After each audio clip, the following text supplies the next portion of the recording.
Ginger. Asus yung bago namin panganak. Ang aming ampon na bagong panganak. Ayan yung kanyang mga, kittens. Si Uno, Dos, Tres, saka si Pompom. Galing. Ilang araw na nila to, Beb? Is third day na yata. Pang third day na nila. Ayan, oh. Ang cute.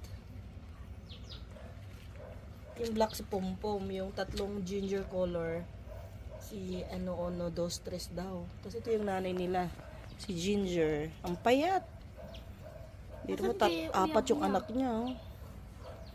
Liit-liit niya. Nasa yung uyab niya? Hindi ko alam, eh. Diba pag once na nanganak yung babae, tapos yung lalaki naman maghahanap na ng iba? Ang kikit nila. Di pa sila nakakita, eh. Di pa sila nakakita. Kain ka lang, Ginger. Kasi padidihin mo na naman yung mga kittens. Good morning.